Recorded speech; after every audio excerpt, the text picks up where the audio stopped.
Hello students, welcome to Accounting Explained at Accountwise Academy.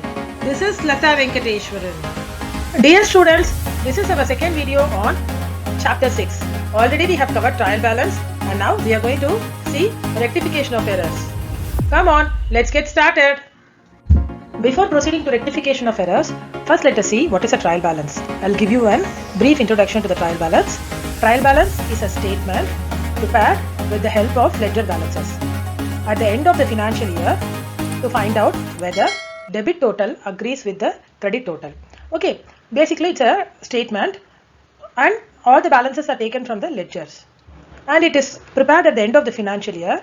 That is, it may be on 31st December if you follow Jan to December accounting practice, or 31st March if you follow 1st April to 31st March accounting practice, to find out whether debit total agrees with the credit total. We all follow double entry system of accounting, right students? So the debit should always be equal to credit. That is why trial balance is prepared to find out whether debit total is equal to the credit total and the balances are taken from the ledger. We all know that a trial balance should tally. Okay, if a trial balance is balanced, does it mean that our accounts are correct? No, does not mean that our accounts are correct. Still there can be errors. So now we are going to see why a trial balance can go wrong. Okay, now first point is errors that affect the equality of debits and credits. In these type of errors, debits will not be equal to credits. That is, a trial balance will not tally. Those errors are mistakes in totaling the trial balance. While totaling the debit and the credit, you might have made mistake in one of the totalings. Okay, that is why a trial balance may not tally. Errors in totaling subsidiary books. We have already seen what are subsidiary books. If you have any doubt, I'll be sharing the link in the description box. You can go through those. Okay. Subsidiary books examples are sales day book, purchase day book, cash book. In the cash book, bank column will also be there. Petty cash book, sales return book and purchase return book. Okay. If you have made errors in totaling those subsidiary books also, your trial balance may not tally. Incorrect posting of subsidiary books total. While taking the total from the subsidiary books, you might have taken the total wrongly. Okay, and posted in the respective ledger accounts. Showing account balances in the wrong column. Okay, this I can give you example like what is that? Sales. Sales should be credited. Sales is an income, right? Sales account should be credited. But instead of crediting it, if you debit it, then your accounts may not tally and trial balance will not tally. Omitting an account balance.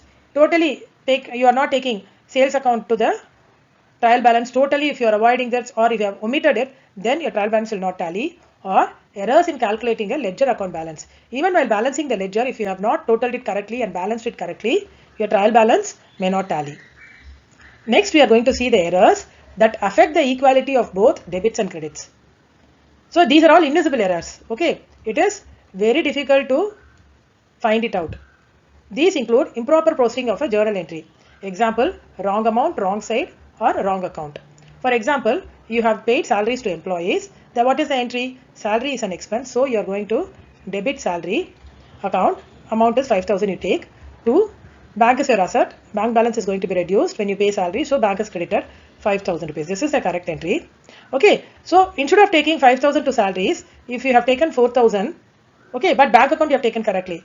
That wrong amount if you have taken, then your trial balance will not tally for one of the accounts, either for salary or for bank. Okay. Wrong side. Salary account should be debited, right? Instead of debiting it, if you have credited it, then it will not tally. Wrong account. Instead of taking salary to the salary account, if you have taken to some other account also, it will not tally. Okay. So these are all the scenarios where a trial balance can go wrong. Now that we have seen that errors which affect the equality of debits and credits and errors which do not affect the equality of debits and credits, we are proceeding further for the rectification of errors. We know there is an error in the trial balance. Now we are going to solve that error by rectifying it. So errors can be classified into the following two categories. First one is errors which do not affect the trial balance. Next, errors which affect the trial balance. We know that there are some errors in the trial balance. Now we are going to find out how to locate those errors. When your trial balance does not tally, these are all the steps which you should follow. First one is recast the totals of both the debit and credit columns in the trial balance. you total again the debit separately and the credit separately. Okay, see whether your trial balance tallies now. Still, if it does not tally, go to the next step. What you are going to do is compare account heads and amounts in the trial balance with the ledger to spot any differences or omissions. You are going to take trial balance separately and the ledger account separately. You are going to compare the balances in the ledger accounts, okay, with the amounts you have taken to the trial balance. Balances here I mean final balance carried down, okay, with the ledger to spot any differences. Okay, instead of taking 1 2 3 4, you might have taken 1 3 2 4, like that, differences or omissions. You would have not taken this 1 2 3 4 completely. Okay, so still if it does not tally, come to the next point. Compare the current trial balance with the previous years to identify new or deleted accounts or significant unexplained amount variations. Take the trial balance of the last year and this year which you have, current year trial balance, compare it. Okay, see whether you have any new accounts or deleted accounts. That account only you see it properly. Okay, new or deleted accounts. Deleted accounts means the accounts which are closed, or any significant unexplained amount variations. For one ledger account, if there is a significant increase or significant decrease in that, you have to look into it properly, whether you have made mistake in that. Okay, next step, recheck the calculation of individual account balances in the ledger. So take the ledger account, again calculate the ledger account balances separately and find out the final balance of each ledger account separately. Verify the correctness of postings from the books of original entry to the ledger accounts. Books of original entry means what? Do you remember? We have seen long before. I will be sharing that link also in the description box. Journal or the books of original entry.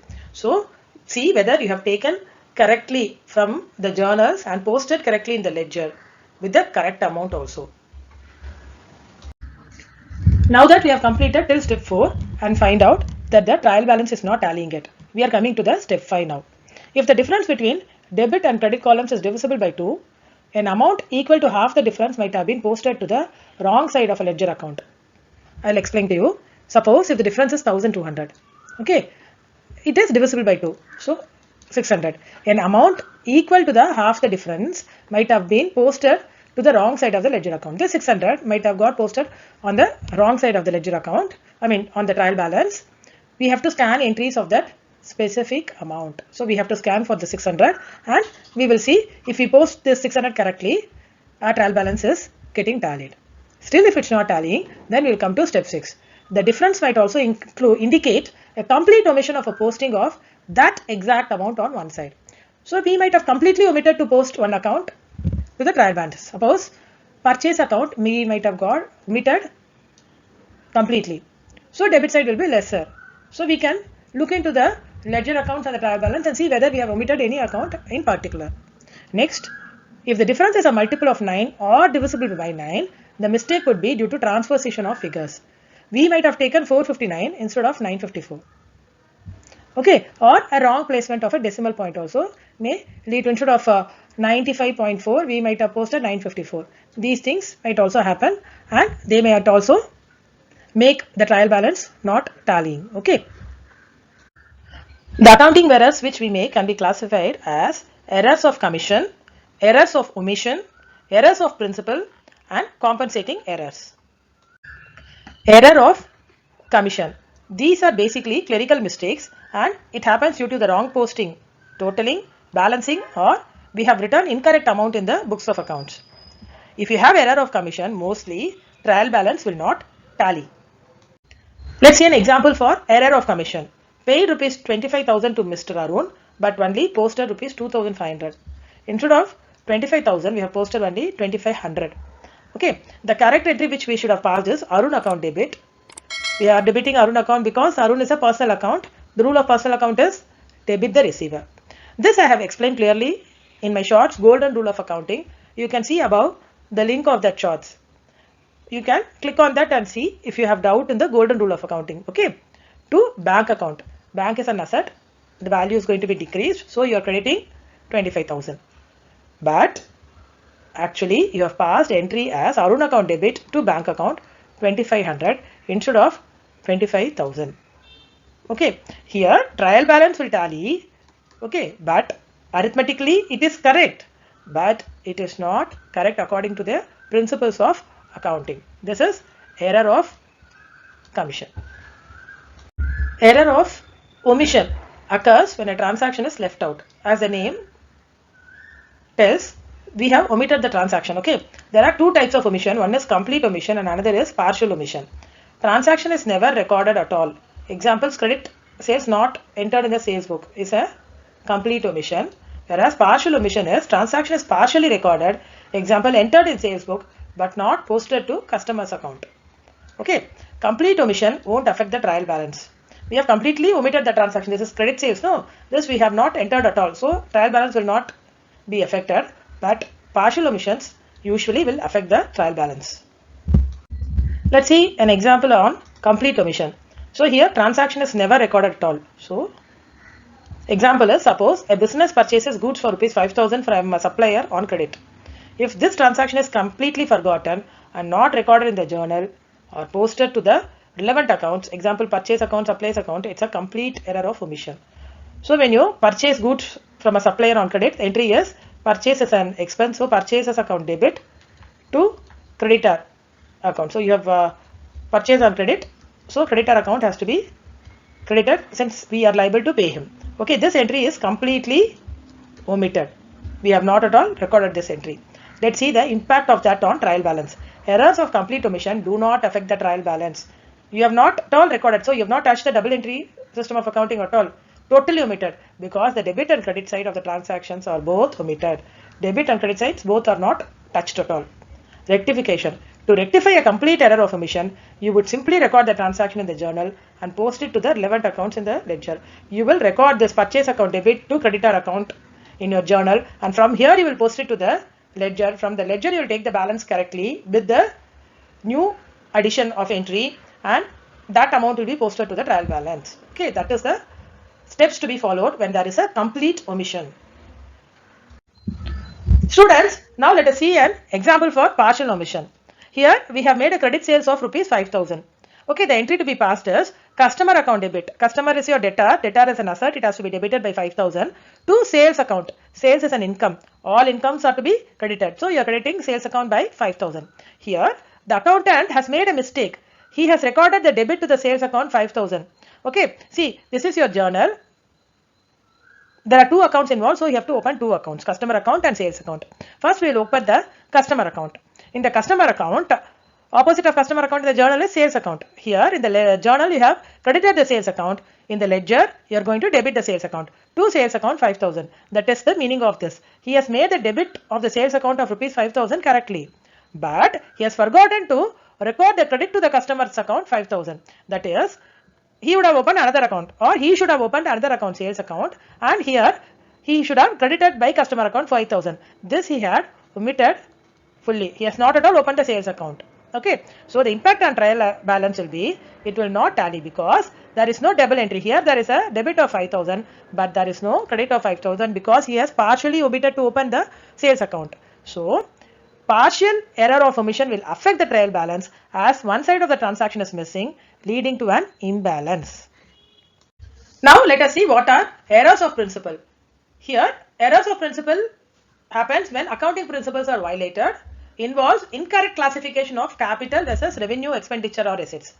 Capital expenditures are those expenditures, the benefits of which, because of incurring that expenditure, which we are going to enjoy, that will go beyond a year, for many years. Whereas revenue, expenditure or assets are those expenditures or assets, the benefit of which we will see in that year itself, in that year of spending that expense or getting that income. Okay, these errors do not affect the trial balance. They will not affect the trial balance. There will be double entry in that, but our financial statements will not be looking correct. They will be under or overstating income, assets, etc., which is not correct according to the law.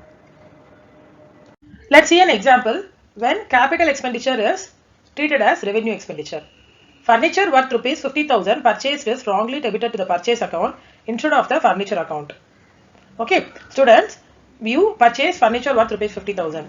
The entry you will pass is furniture account debit, because furniture is an asset, so you debit furniture to bank account. Bank account is an asset, the asset value is going to be decreased, so you are crediting bank account. See here, furniture is a capital expenditure because the benefit of the furniture which you are going to buy will go on for many years. Okay. If instead of taking it as a capital expenditure, the accountant has taken as the purchase account, that is, he has taken as a revenue expenditure. The benefit of buying that goods in that year is for reselling, for making income for that year only, no. So that's a revenue expenditure. So the entry they have passed is purchase account debit 5,000 to bank account 5,000.